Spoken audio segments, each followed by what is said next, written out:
Alors, je vais répondre à la question, à la préoccupation de mon ami Dieudonné Mouchagaloucha. Peut-être aussi en prenant en compte, bon, celle de Cyril, c'est une recommandation, pas une préoccupation de madame. Et je laisserai la parole au directeur chargé des questions juridiques de parler, répondre un peu à la préoccupation sur la loi portant identification et enrôlement des électeurs. Cher ami Dieudonné, nous ne sommes pas à la défensive. Quand je prenais la parole, j'avais dit que c'était pour des raisons à la fois pédagogiques et d'information que nous sommes venus et nous avons félicité cette plage. C'est tout à fait intéressant parce que ce sont les professionnels des médias. Ce que nous disons sera relayé et je crois que les gens en comprendront davantage.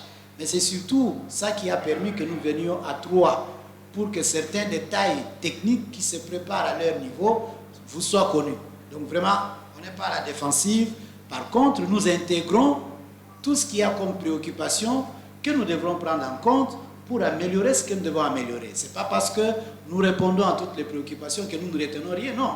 Après, nous allons évaluer, nous dirons, bon, quelle est la grande demande faite par les amis de l'espace et qu'est-ce que nous allons faire par rapport à cela. Donc, ne vous en faites pas. Alors, vous dites, quel est le taux de réalisation jusque-là? Je vous renvoie, vous et madame, à revoir la feuille de route. Vous voyez la feuille de route électorale de la CENI?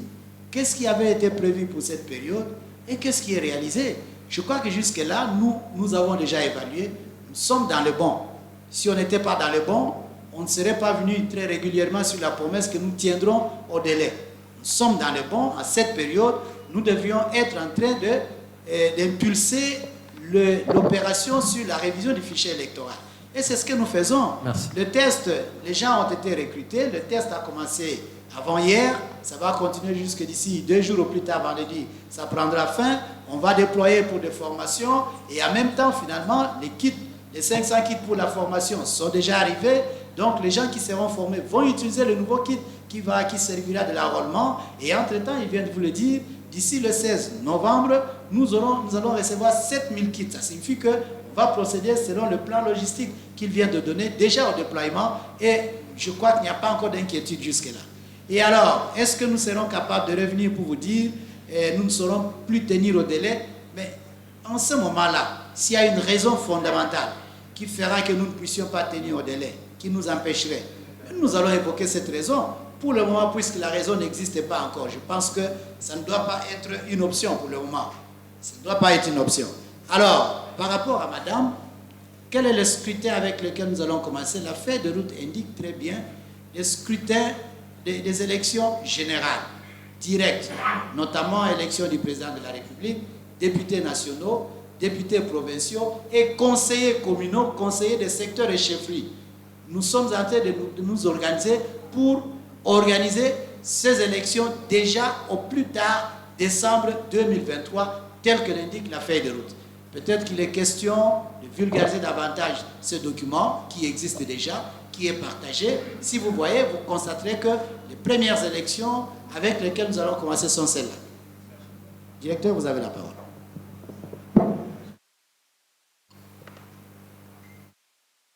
Bon, de toute façon, nous nous connaissons, ce sont des amis de longue date, on se pose des questions. Bon, je vais juste te renvoyer, regarde l'article 8 de la loi portant identification à son littérat 2. Qui aura 18 ans, le dernier cycle électoral. Je t'ai suivi et je pense qu'on a une divergence sur le début du cycle. Le début du cycle commence avec la révision intégrale du fichier électoral. Tu vois de quoi je parle, hein? Je t'ai suivi. Donc, ça commence avec la révision intégrale du cycle électoral. Donc, par rapport à cette révision intégrale du cycle électoral, le Congolais qui aura 18 ans lors du dernier scrutin du cycle électoral. Et le dernier scrutin du cycle électoral, c'est le conseiller de secteur et le conseiller de chef. Comme il n'y a pas de calendrier. on ne peut pas savoir quand est-ce que ça va Je parle D'accord, ça va arriver. Je parle de la disposition légale. Oui, très bien. Et puis, il y a la réalité de terrain. Merci beaucoup. Non. C'est la loi qui le dit. Il n'y a pas la réalité du terrain. La loi dit le Congolais qui aura 18 ans lors du dernier scrutin du cycle électoral sera enrôlé présentement. C'est ce qu'on appelle les nouveaux majeurs. Merci. Ou les majeurs à l'horizon. Très bien. Et on a divergé sur quand est-ce qu'un cycle électoral commence. Je t'ai répondu. Tu vois de quoi je parle, hein? Ok.